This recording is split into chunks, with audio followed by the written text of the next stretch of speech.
The rain had no mercy that night. It hit Marcus Webb's apartment window like 1,000 tiny fingers tapping for attention. The hallway light flickered above him while he stood wrestling with a broken umbrella that refused to close. "Retirement," he muttered.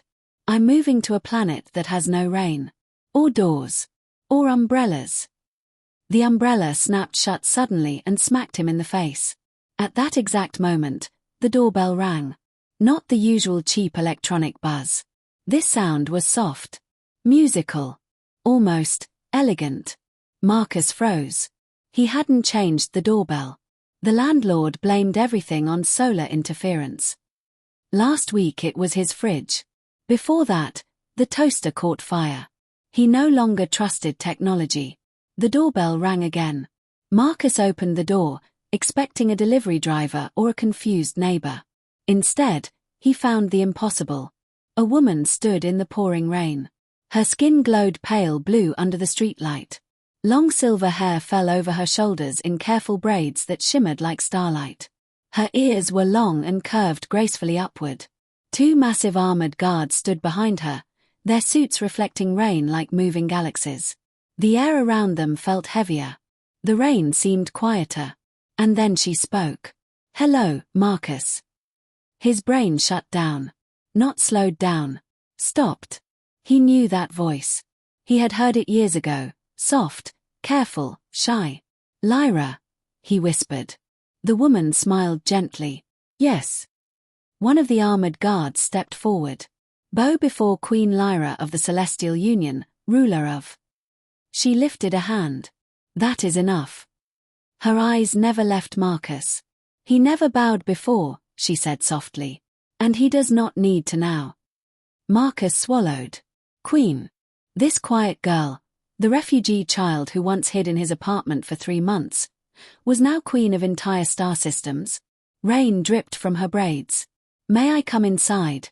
she asked. And just like that, the galaxy stood on his porch. Beginning, the return. Marcus stepped aside quickly. "Yes, please. Before my neighbors see this and assume I've joined a cult." The guards tried to follow, but Marcus held up a hand. "Shoes off. Carpet rule." The 2 warriors of the galaxy stared at him. Lyra laughed softly. "They will obey." Inside, the apartment lights flickered slightly. Marcus suddenly became aware of every dust particle, every unwashed mug, every crooked picture frame. Lyra stepped in slowly. She looked around the room like it was something precious. "It feels the same," she said quietly. "What does?" "You." He didn't know how to respond to that. The guards stood near the door, scanning everything. One poked the microwave. "It emits strange energy." "It's heating leftover pasta," Marcus said. "Relax." Lyra turned to him. "May we talk?" Her voice carried something deeper now. Not royal authority. "Wait." He nodded and led her to the living room. They sat across from each other. For a moment, they were silent. Finally, Marcus asked the question that had burned in him for years. "Why did you leave without saying goodbye?" Lyra looked down at her hands. "When I was taken back to my people, they told me Earth was too dangerous. Too unstable. They said I must forget it." Her voice trembled slightly. "But I did not forget." He felt something tighten in his chest. "I kept the drawing you made," he said. Her eyes widened. "You did?" "It's in a box labeled Important Things." She smiled, and for a moment, she looked like the girl who once learned English by sticking notes on his refrigerator. But then the smile faded. "I did not come only to visit," she said softly. The room seemed colder. "Then why are you here?" he asked. She looked directly at him. "Because I am tired." Marcus Webb stared at the empty space where Lyra's starship had vanished. The morning air was crisp, carrying the faint scent of ozone and wet concrete from the night's rain. For a moment, silence enveloped him, almost sacred, as if the universe had paused in respect for the extraordinary moments that had passed. He shuffled back into his apartment, feeling the weight of both his ordinary life and the extraordinary one now quietly tethered to him. The kitchen lights flickered briefly as Marcus reached for a mug. He set it down with more force than intended, sending a tiny ripple through the tea. His mind was a whirlwind of memories. Lyra's smile, the soft press of her forehead against his, the fragile vulnerability she had revealed. And beneath it all, the unshakable knowledge that the galaxy now existed a little closer to his living room. His thoughts were interrupted by a chime, a faint, almost imperceptible tone from the apartment's corner. Marcus frowned. He didn't remember installing a new alert system. Curious, he approached the sound and found the holographic communicator still active from the previous night. A new message awaited him, blinking with quiet urgency. Marcus Webb, Lyra's voice said, though it was filtered, distorted, and urgent. I hope to speak in person, but time is fleeting. You must prepare. Danger is already approaching. Marcus froze.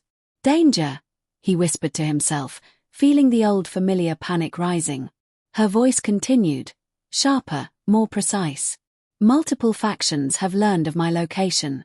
I cannot risk your safety by staying longer on Earth. I know you cannot leave. Protect yourself, Marcus. Trust no one until I return. The hologram faded before he could ask anything. His stomach churned. Trust no one. Factions. How dangerous could this be on Earth? He looked around his apartment, the one place that had somehow become a bridge between his ordinary existence and the galaxy-spanning responsibilities of a queen. It wasn't long before the first sign of intrusion appeared. At first, subtle, a flicker in his security system, a shadow moving just beyond the blinds. Then louder, more deliberate, an impact against the building. He rushed to the window and saw a sleek, dark vessel hovering above the street, almost invisible save for the faint shimmer of cloaked energy. Marcus' heart raced. It was nothing like the drones from delivery services or city maintenance. This was deliberate. He ducked back from the window just as a loud knock rattled his door. He froze, realizing that this was no ordinary visitor. Marcus scrambled to his shelves, looking for anything that could serve as defense. He didn't know much about combat, let alone interstellar conflicts, but he did know one thing: he wasn't going to be defenseless. The door shook again. Marcus' eyes landed on the old board game Lyra had loved. A distraction. Maybe. He grabbed the box, holding it awkwardly like a shield. The knock turned into a mechanical voice, metallic, harsh. Open immediately, civilian. Failure to comply will result in detainment. Marcus swallowed. Detainment by whom? He peeked through the peephole. Two figures, humanoid but unnervingly tall, clad in black armor that absorbed light rather than reflected it. No insignia, no markings, only the faint hum of suppressed energy. He could feel the pull of their presence, calculated and patient. Marcus Webb, one voice intoned, perfectly in sync with the other. You are in violation of the Galactic Neutrality Protocol. Surrender your location immediately. Neutrality Protocol? His head spun. I think you have the wrong apartment, he stammered, holding the board game like a lifeline. The taller figure tilted its head. Incorrect. Lyra Celestine has been observed here. You are her known associate. Compliance is mandatory. Marcus backed away. Lyra is gone. She just left. She trusted me. She's not here. His voice was trembling, but he had to buy time. The armored figures hesitated, and Marcus seized the moment. He sprinted to his closet and yanked open the emergency hatch, his old, makeshift access tunnel to the building's rooftop. He remembered the layout from fire drills. Maybe I can escape to the street, maybe find help. As he climbed, a sudden hum filled the hallway behind him. The intruders were moving faster than he expected. Marcus reached the rooftop and paused, looking out across the city. The morning sun had risen higher now, painting the wet streets in amber light, but above it all, dark shapes of additional vessels streaked into orbit. They were coordinating. Earth was no longer just a home planet, it was a stage. Suddenly, a familiar shimmer cut across the sky. Marcus froze. Lyra's starship appeared, cloaked but unmistakable. A beam of soft blue light cascaded from its hull, and in an instant, the attackers froze mid-step as if struck by an invisible wall. Marcus. Lyra's voice called through a communicator he hadn't noticed, clear and commanding. Get to the north stairwell. I will handle them. Marcus' legs moved before his brain caught up. He darted down the fire escape, adrenaline and fear lending him speed he didn't know he possessed. Above him, the sky shimmered, and the faint sound of Lyra's starship engines hummed like a heartbeat across the rooftops. Inside the ship, Lyra was no longer the woman who had laughed over tea and board games. Her face hardened, regal authority shining through every movement. She activated a holographic control panel, displaying the positions of hostile forces converging on Earth. Her eyes, pale blue and luminous, scanned the grid. She toggled communication channels, sending rapid instructions to her crew. Deploy the decoys. Mask the city. Non-lethal neutralization only. Civilian safety paramount. The crew moved with perfect precision, a ballet of interstellar warfare. Lyra's hand hovered over the central console, glowing faintly as it synchronized the ship's energy shield. She exhaled, the familiar weight of responsibility heavy on her shoulders, yet now tempered by the quiet sanctuary Marcus had given her. On the street, Marcus turned a corner and nearly collided with one of the black-armored intruders. The being lunged, energy blade igniting. Marcus ducked instinctively. A wave of repelling force threw the figure backward.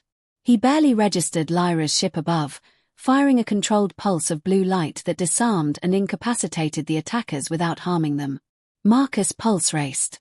He realized then that this wasn't just a queen visiting for nostalgia. This was a leader who balanced compassion and power in equal measure. He followed the instructions Lyra had given, moving through alleyways, avoiding street cameras, and taking refuge wherever possible. Finally, he reached the designated extraction point, the abandoned maintenance dock at the harbor. The starship hovered above, its ramp descending silently. He ran, lungs burning, and leapt onto the ramp just as the ship cloaked itself again, disappearing from the eyes of the hostile forces below.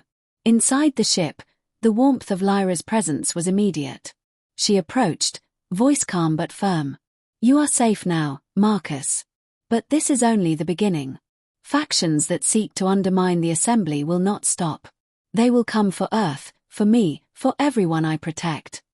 Marcus swallowed, trying to steady his voice. "Then, what do we do?"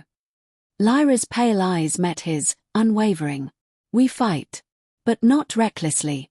We use intelligence, stealth, and strategy. I will not allow Earth to become a battlefield, not while you are in it." The next few hours were a blur. The ship's engines hummed steadily, a soft comfort against the tension. Lyra briefed him on the factions, radical remnants of a civil assembly, rogue diplomats seeking power, and mercenary groups employed to eliminate obstacles. She showed him holographic maps, detailing orbital positions, planetary strongholds, and potential weak points. Marcus listened, absorbing the gravity of it all, realizing that the girl who had once hidden behind his couch had become a queen responsible for billions. Yet, through it all, Lyra kept returning to him. Small gestures, a gentle touch on the shoulder, a soft smile when he asked a question, a quiet acknowledgement when he offered a suggestion. In the midst of strategy and warfare, Marcus was her anchor, a reminder of humanity and grounding amidst the infinite chaos of space. Hours later, as the ship entered a secure orbit around the neutral moon of *9, Lyra allowed herself a brief moment of rest. Marcus watched her, long ears drooping slightly, a sign of exhaustion. She leaned back in the captain's chair, sighing softly. "Do you ever wonder, Marcus," she asked quietly, "if anyone will see me as a person, not a queen?" Marcus met her gaze. "I do.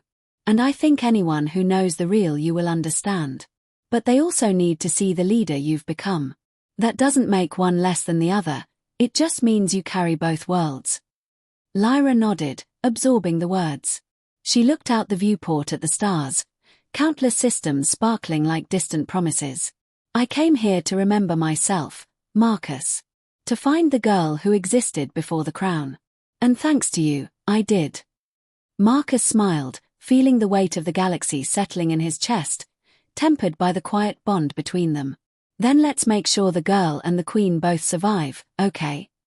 Lyra turned to him, a glimmer of amusement returning to her luminous eyes. "We'll survive. Together." The starship hummed, engines powering through the void, carrying them both into the unknown. Outside, the galaxy waited, full of danger, politics, and cosmic challenges. But within the walls of that ship, in the company of each other, Marcus and Lyra had found a moment of peace and a reason to face whatever came next. Above them, distant stars glimmered, reflecting the quiet promise of hope, that even amidst the sprawling chaos of the galaxy, ordinary humans and extraordinary queens could create ripples that changed worlds. And somewhere deep in the ship's quiet corridors, a soft quack echoed, Marcus' duck-shaped nightlight, somehow making its presence known even here among the stars, a reminder that home could exist anywhere, as long as you carried it with you. Middle, the weight of a crown. The guards shifted slightly at her words. Lyra straightened her posture. I rule 12,000 inhabited systems. Every decision I make affects billions. If I show weakness, factions rise. If I show strength, others fear me. She closed her eyes briefly. I came here because this was the last place I felt safe. Marcus did not laugh. He did not joke.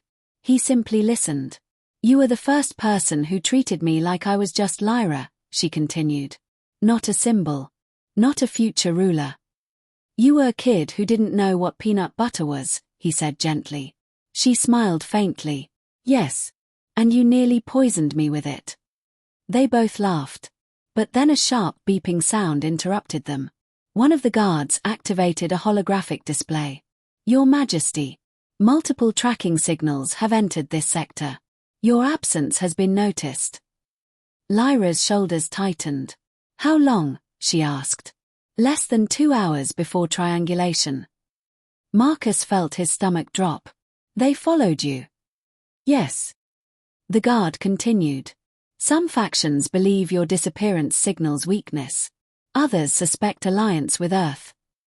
Marcus blinked. Alliance? I can barely manage rent. Lyra stood slowly.